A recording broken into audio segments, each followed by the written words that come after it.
যে কিভাবে আমরা এই 10টা দিনকে কাজে লাগাতে পারি। আমি সবার আগে দোয়া করছি আল্লাহ পাক যেন আমাকে সবার আগে এর উপর আমল করার তৌফিক দান করেন, আমার পরিবারকে তৌফিক দান করেন এবং অতঃপর আপনাদের সবাইকে যেন আল্লাহ পাক এই তৌফিক দান করেন, আমিন। 1 নাম্বার, যদিও কাজটা খুব ডিফিকাল্ট এবং এই যুগে এই জেনারেশনের জন্য কাজটা অনেক বেশি ডিফিকাল্ট, অলমোস্ট ইম্পসিবলের মতো, সেটা হচ্ছে এশার নামাজের পরপর ঘুমিয়ে যাওয়া, তাই না ভাই? এই কাজটা এখন কোয়াইট ইম্পসিবল, এশার নামাজের পরপর ঘুমিয়ে যাওয়া, কিন্তু চেষ্টা করতে হবে। আল্লাহ তৌফিক দান করুক 10টা 11টার মধ্যেই যেন আমরা ঘুমিয়ে পড়তে পারি। আল্লাহ তৌফিক দান করুন, সবার আগে যেন আমাকে তৌফিক দান। কোনো কোনো রাত এমনও কেটে যায় ফজরের নামাজ পড়তে হবে জন্য সারা রাত জেগে থাকতে হচ্ছে। আর আমাদের সময়ে বারাকা কমে গেছে, জানেন? আমাদের সময়ের মধ্যে বারাকা কমে গেছে, এটাও কিয়ামতের সাইন। নবী সাল্লাল্লাহু আলাইহি ওয়াসাল্লাম বলেছিলেন কিয়ামতের আগে আগে একটা বছর একটা মাসের মতো চলে যাবে, একটা মাস একটা সপ্তাহের মতো যাবে, একটা সপ্তাহ একটা দিনের মতো চলে যাবে, একটা দিন একটা ঘন্টার মতো চলে যাবে। তাই হচ্ছে না এখন? এই 7 দিন আগে আমরা জুমা পড়লাম, দেখেন 7 দিন, এই যে গত কয়দিন আগেই আপনি কুরবানির পশু জবাই করলেন, আবার কুরবানির ঈদ আপনার সামনে, সময় খুব দ্রুত চলে যাচ্ছে, আমরা বুঝতে পারছি। এই কারণ হচ্ছে, একটা কারণ আমি ফাইন্ড আউট করছি, সেটা হচ্ছে আমরা এখন ফজরের সলাতটাকে জামাতে গুরুত্ব দিচ্ছি না এবং ফজরের নামাজের পর থেকে আমরা জেগে থাকছি না, অনেকেই, বেশিরভাগই যারা থাকছে আলহামদুলিল্লাহ। এই কারণে ওই যে বরকতময় সময়টা সকালে, এটা আমরা পাচ্ছি না। এই কারণে দিনটা আমাদের ছোট হয়ে আসছে, দিনে কাজগুলো আমরা শেষ করতে পারছি না, রাত জাগতে হচ্ছে, আর রাত জাগলে তো ফজরে ওঠা সম্ভব হচ্ছে না। সো এই সমস্যাটা হচ্ছে ফজর কেন্দ্রিক, ফজরটাকে গুরুত্ব দিতে হবে সবচেয়ে বেশি। আল্লাহ পাক আমাকে তৌফিক দেখ, আপনাদের সবাইকে তৌফিক দান। এই 10টা দিন আমরা প্র্যাকটিস করবো ইনশাআল্লাহ।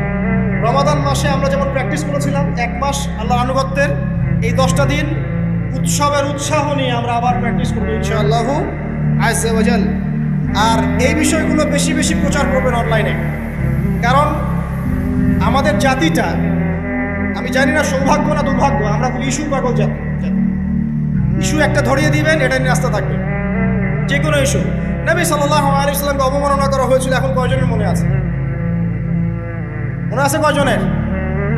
তারপরে ইস্যু চলে আসলো বন্যা, এখন কয়জনের মনে আছে যে বন্যা হয়েছিল? এখন আছে সেতু, এটা নিয়ে সবাই কথাবার্তা বলছে। এরপরে দেখবেন আরেকটা নতুন ইস্যু, সেতুর কথা মানুষ ভুলে যাবে। আমরা কেন জানি সাইকোলজিক্যালি এমন হয়ে গেছে যে ইস্যু একটা ধরিয়ে দিলেই 5 দিন 7 দিন 10 দিন কথা বলতে থাকি, আবার ইস্যুও শেষ, কথা বলাও শেষ, মানুষ ভুলে যায়।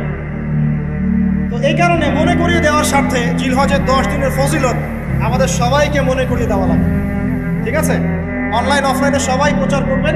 এই 10 দিন নেক আমলের জন্য একটা উৎসবের উপহার আল্লাহর পক্ষ থেকে, এই 10টা দিন যেন আমরা আল্লাহর পক্ষ থেকে এই উপহারকে কাজে লাগাই, বেশি বেশি নেক আমল করি, পরকালকে গুছিয়ে নিই। পারবো না ইনশাআল্লাহ? ইনশাআল্লাহ। প্রথম কাজ, আর্লি ঘুমিয়ে যাওয়ার চেষ্টা করা। 2 নাম্বার, ফজরের নামাজের মিনিমাম আধা ঘন্টা আগে ঘুম থেকে ওঠার চেষ্টা করা। ফজরের নামাজ কয়টা আপনাদের এখানে? 4:30টায়, 4টা বা 4:45টায় ওঠার চেষ্টা করতে হবে। আল্লাহ পাক তৌফিক দান করুন। ওযু ইস্তেনজা করার পরে মিনিমাম 2 থেকে 4 রাকাত নফল নামাজ পড়বে, মিনিমাম 2 থেকে 4 রাকাত নফল নামাজ পড়বে। আমরা জানি যে আমরা নবী সাল্লাল্লাহু আলাইহি ওয়াসাল্লামের মতো তাহাজ্জুদ করতে পারবেন? তার 2 রাকাত নামাজে তিনি প্রায় 4 পারা কোরআন তেলাওয়াত করেছেন। 2 রাকাত নামাজে 4 থেকে 4.5 পারা কোরআন তেলাওয়াত করেছেন। আমরা কি পারবো? আমরা পারবো না। মিনিমাম 2 রাকাত নামাজ বা 4 রাকাত নামাজ তো পড়তে পারি। এবং ওই সময়টা হচ্ছে দোয়া কবুলের সময়। আল্লাহ পাক প্রথম আসমানে নেমে আসেন। আল্লাহ পাক কীভাবে নেমে আসেন এটা আল্লাহ পাকের ব্যাপার, এটা নিয়ে আমাদের মাথা ব্যথা ঘামানোর দরকার নাই। আল্লাহ নেমে এসে আহ্বান করতে থাকেন, কারো কি কোনো চাওয়া আছে আমার কাছে? আমি সেই চাওয়া পূরণ করে দেব। কেউ কি অসুস্থ আছো? আমাকে ডাকলে আমি শেফা দিয়ে দিব। কেউ কি আমার কাছে ক্ষমা চাইবে? আমি ক্ষমা করে দেব। কেউ কি আমাকে ডাকবে? আমি তার ডাকে সাড়া দেব। এভাবে ফজর পর্যন্ত আল্লাহ পাক আহ্বান করতে থাকেন, কিন্তু আমরা আসলে ঘুমিয়ে থাকি। আল্লাহ পাক আমাদেরকে মাফ করে দিন এবং এই নেক সময়গুলোকে কাজে লাগানোর তৌফিক আল্লাহ পাক দান করুন, আমিন।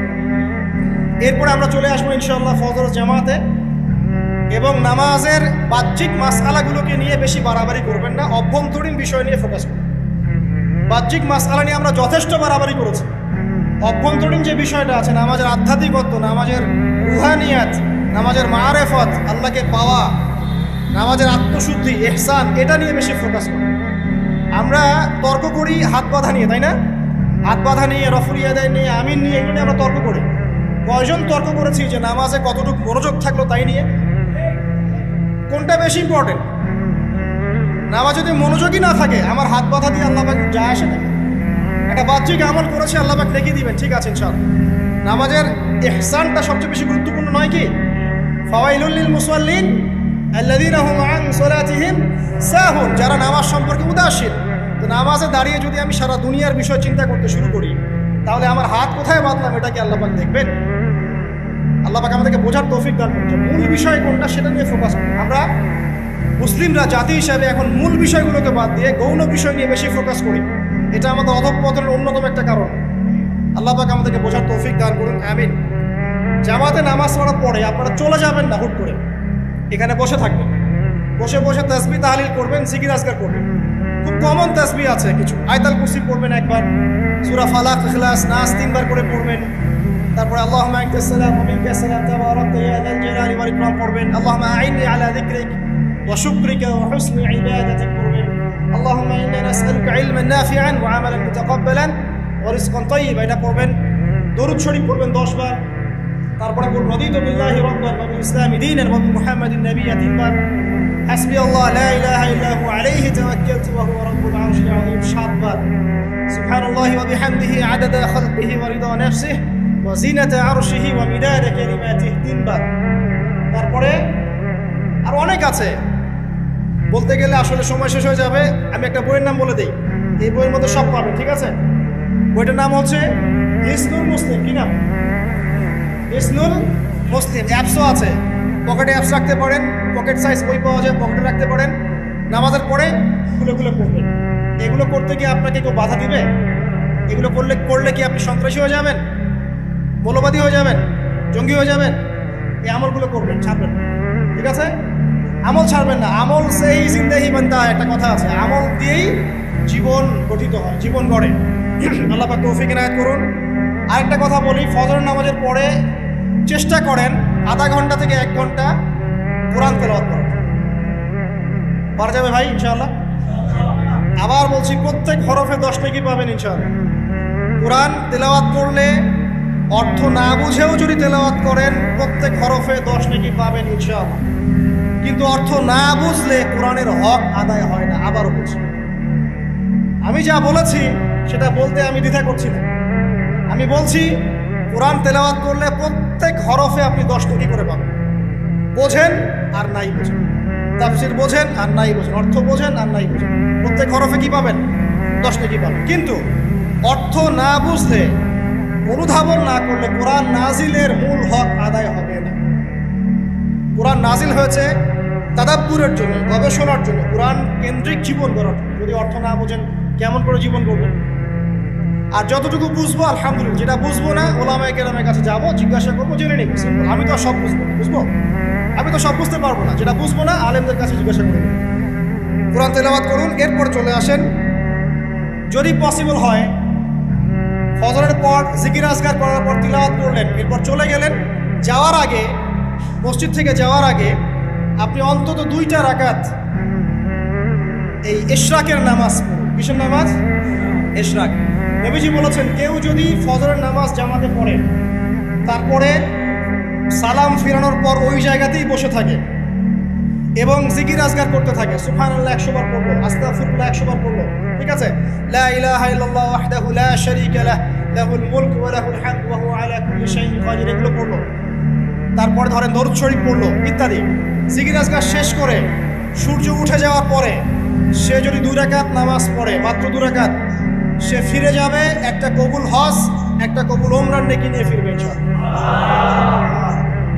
আরেকটা নামাজ আছে, যদি পসিবল হয় পড়তে পারেন, 8টা থেকে 10টার মধ্যে পড়ে ফেললে ভালো। এরপরে সূর্য উঠে যায়, সূর্য গরম হয়ে যায়। সেটা হলো আপনার এই চাষ্টের নামাজ, যেটাকে আমরা বলি সলাতুদ দুহা, চাষ্টের নামাজ। আমরা অনেকে রিজিকের সমস্যায় ভুগি না? দারিদ্রতা, রিজিকের সমস্যা, আমাদের অভাব, এই সমস্যা আছে না? চাষ্টের নামাজ যে ব্যক্তি নিয়মিত পড়বে তাকে 2টা ফজিলত দেওয়া হয়। কয়টা ফজিলত? চাষ